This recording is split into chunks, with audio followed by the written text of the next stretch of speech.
Current ratio हो चाहे quick ratio हो,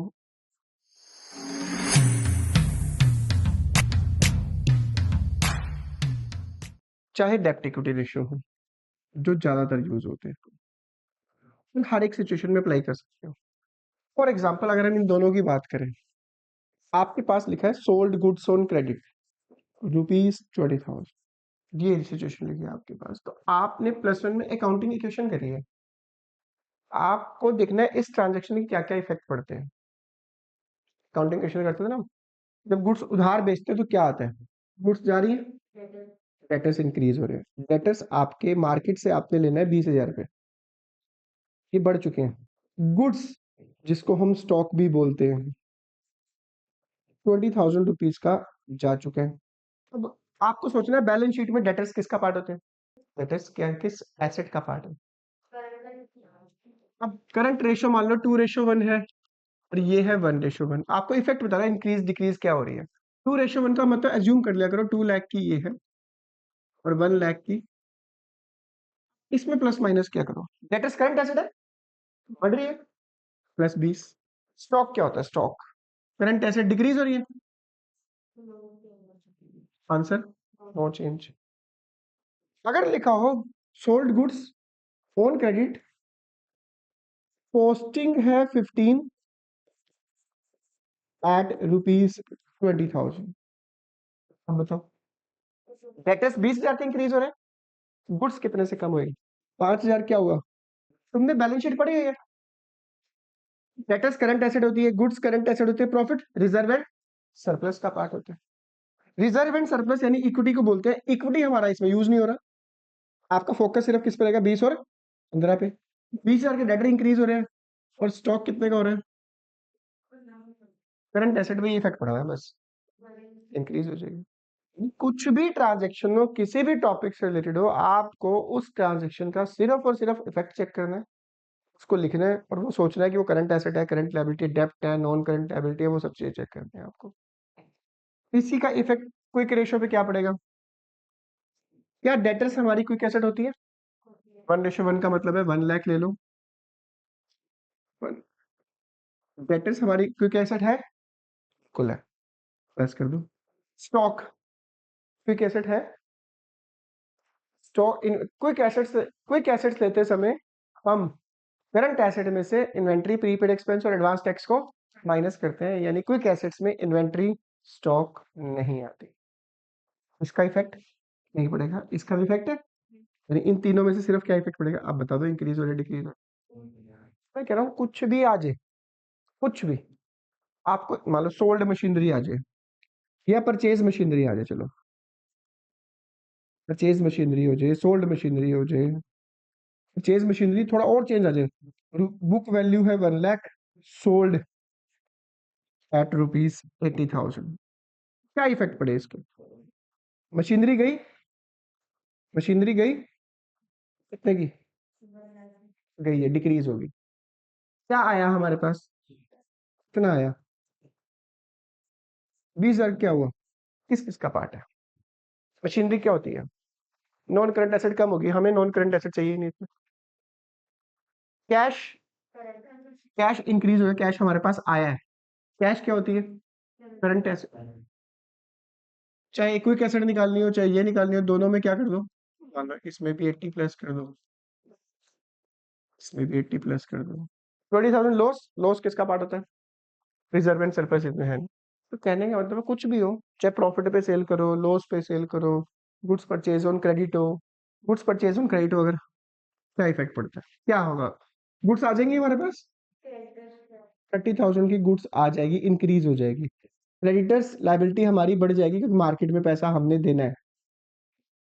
गुड्स आपकी करंट एसेट होती है, गुड्स तो करंट एसेट होती है, 30,000 बढ़ा दो, लायबिलिटी बढ़ी, 230 और 130, इंक्रीज डिक्रीज, 13 2 26 होता है, और ये क्या है, डिक्रीज होगी ना, जब सेम अमाउंट से लायबिलिटी बढ़ती है, सेम अमाउंट से एसेट्स बढ़ती है, सेम अमाउंट से, तो करंट रेशियो डिक्रीज ही होती है।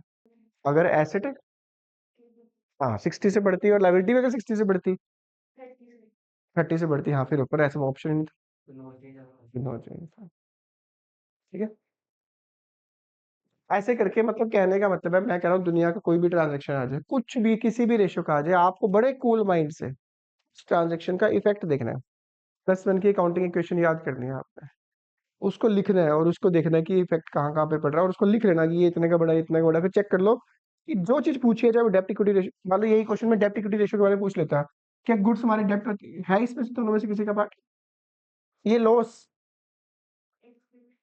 लॉस किसमें होता है? रिजर्व एंड, और रिजर्व एंड सरप्लस किसका पार्ट होता है? इक्विटी का पार्ट होता है, शेयर होल्डर फंड का। क्या हुआ ये? लॉस हुआ। लॉस क्या करता है?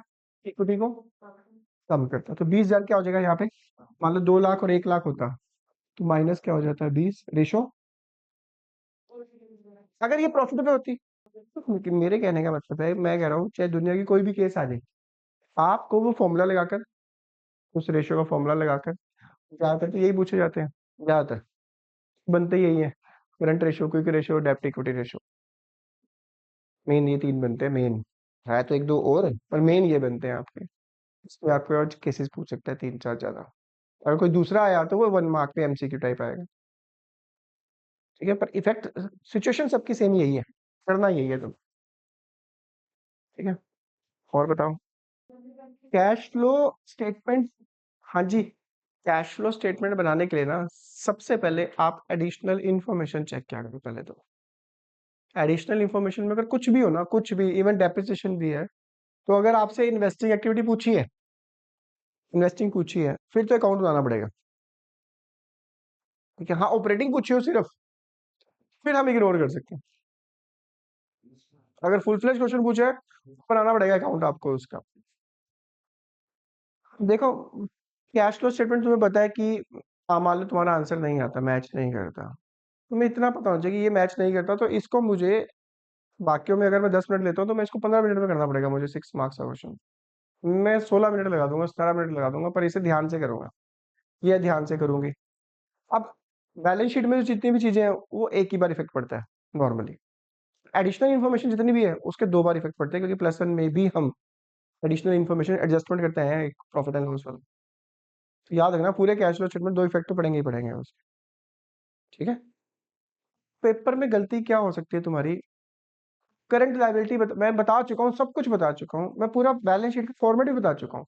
अपने आपसे बात किया करो, बैलेंस शीट के फॉर्मेट में क्या क्या होता है? 2 चीजें होती है, शेयर कैपिटल, तो लायबिलिटी साइड में, ये आपके पास बैलेंस शीट का फॉर्मेट है। अगर मैं कैश फ्लो स्टेटमेंट की बात करूँ, मान लो फर्स्ट है शेयर होल्डर फंड, इसमें इक्विटी होता है, शेयर कैपिटल होता है, सॉरी, और रिजर्वेंट।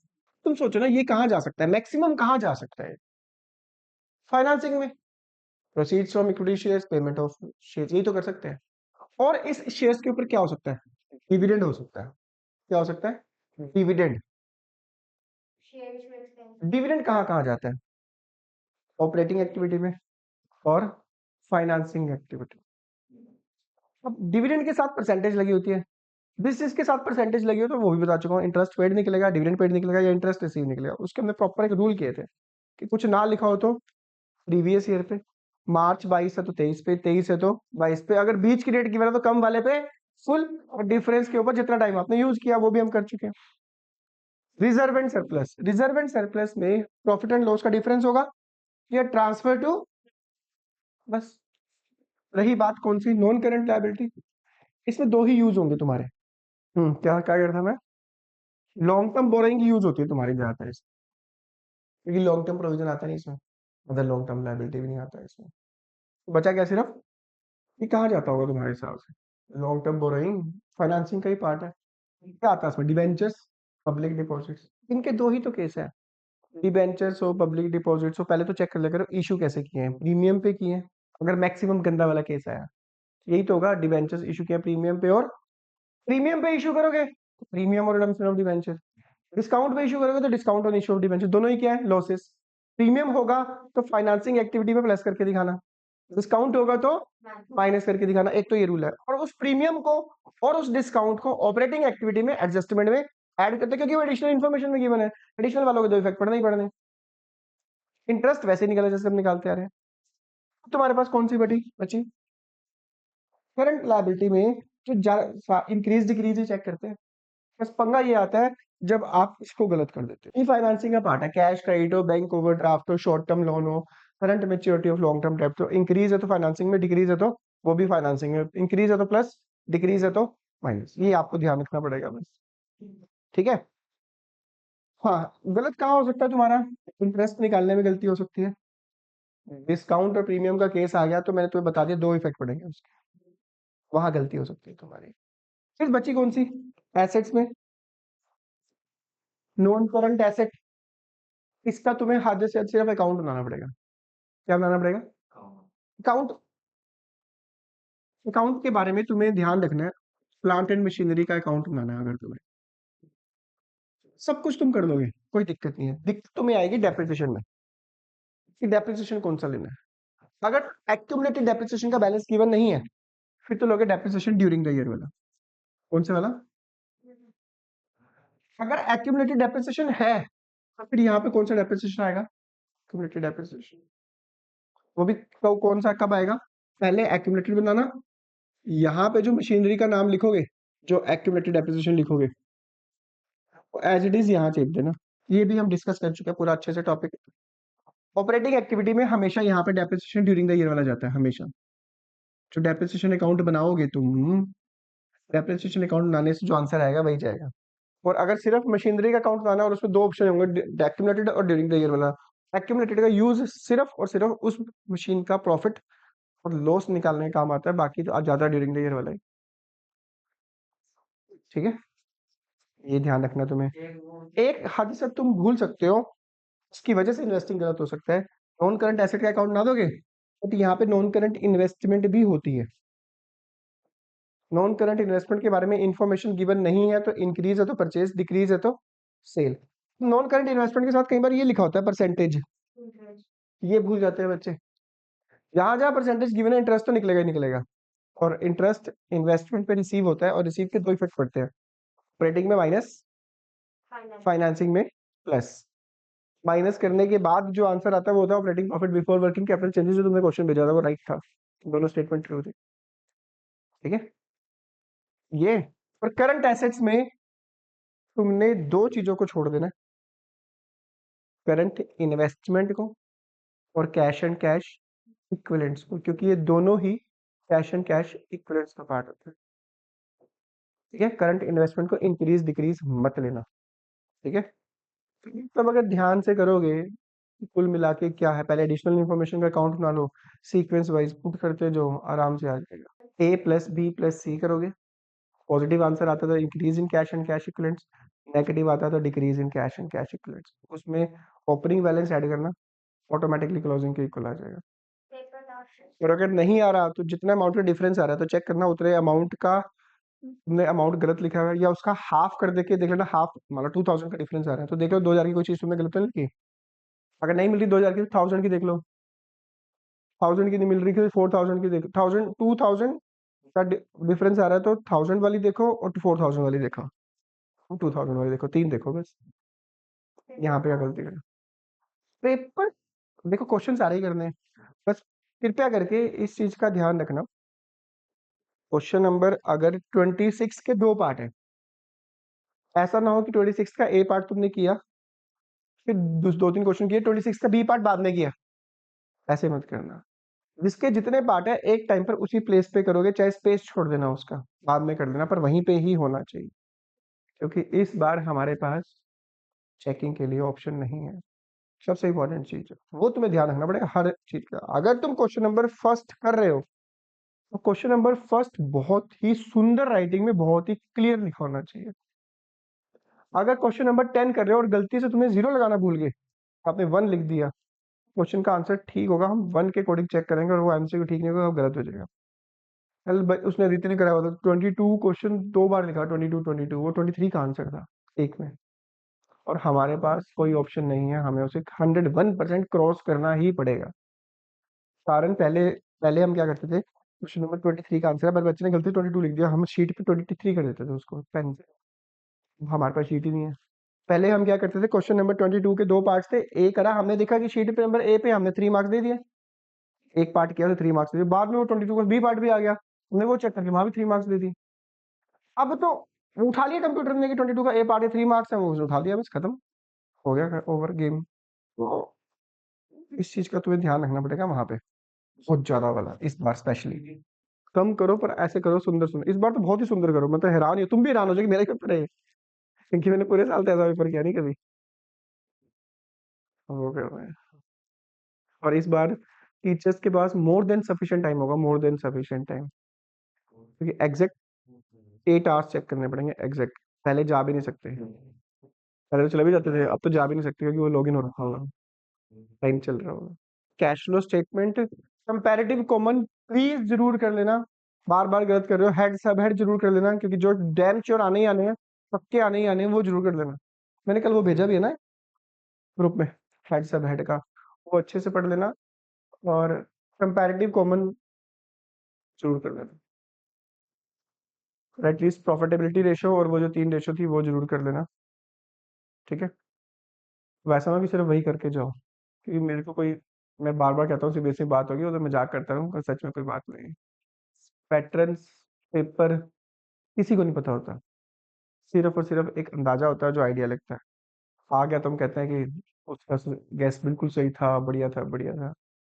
नहीं आया तो फिर, जैसे मैथ के पेपर में अभी हुआ बच्चों के सेकेंड।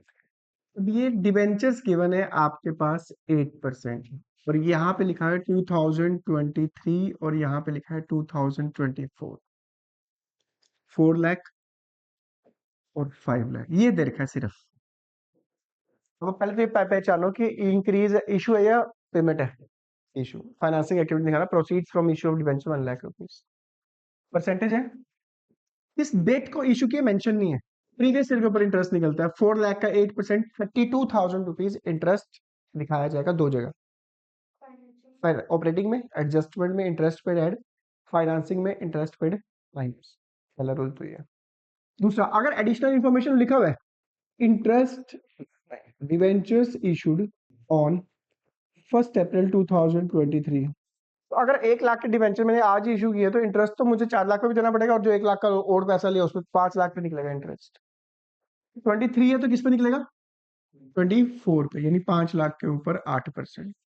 अगर लिखा है डिवेंचर्स इशूड ऑन 31 मार्च 2024, फिर किस पे देंगे, 4 लाख का 8%। कुछ नहीं लिखा तो प्रीवियस ईयर पे, अप्रैल 23 है तो 24 पे, मार्च 24 है तो 23 पे। पर याद रखना अप्रैल और मार्च की डेट होनी चाहिए। बट अगर आपके पास लिखा है डिवेंचर्स इशूड ऑन 1 जुलाई 2023, तो ये मार्च और अप्रैल के अलावा अलग डेट आई है। जब इसके अलावा अलग डेट हो तो रूल कहता है कम वाले पे फुल। क्या बोला मैंने, कम वाला कौन सा दोनों में से। फिर डिफरेंस के ऊपर क्या बोला मैंने, डिफरेंस कितना, 8%, जितना टाइम आपने पैसे को यूज किया। कब कब इशू किए, फर्स्ट। इशू का मतलब होता है पब्लिक से पैसा लिया, पब्लिक से पैसा जुलाई में लिया तो रखा कब तक अपने पास, 3 महीने, 9 मंथ्स। मार्च 24 को कैश फ्लो स्टेटमेंट बनती है, ठीक है। तो मैंने जुलाई में पैसा लिया पब्लिक से, मार्च 24 को मैं कैश फ्लो स्टेटमेंट बना रहा हूँ, तो 9 मंथ्स मैंने उसको यूज किया, तो 9 मंथ्स का इंटरेस्ट 6,000। अगर मान लो ये होता ही ना, ये होता सिर्फ, ये वाला केस होता, कम वाले में फुल, यानी इस पे 0, डिफरेंस 5 लाख है। 5 लाख का पैसा कब लिया, जुलाई से लेकर मार्च तक, 9 मंथ से बनता है, सीधा 5 लाख के ऊपर 9 मंथ्स, ठीक है। ये केस है, चाहे वो इशू हो चाहे वो रिडम्पशन हो। अगर यहाँ पे ये होता, ये केस तो सेम है, रिडीम, ये केस तो सेम है, इसमें कोई चेंज नहीं है। बट हाँ, डिबेंचर रिडीम रूल वही है, क्या बताया मैंने था, कम वाले पे फुल, 3 लाख के ऊपर फुल। डिफरेंस के ऊपर थोड़ा ध्यान से समझना इस चीज को है। रिडीम का मतलब क्या होता है, पेमेंट कर दिया आपने, किस डेट को पेमेंट करी, जुलाई में पेमेंट कर दिया भाई, पेमेंट। अपने पास पैसा कितने टाइम रखा आपने उसको, उस केस में उल्टा हो जाएगा ना।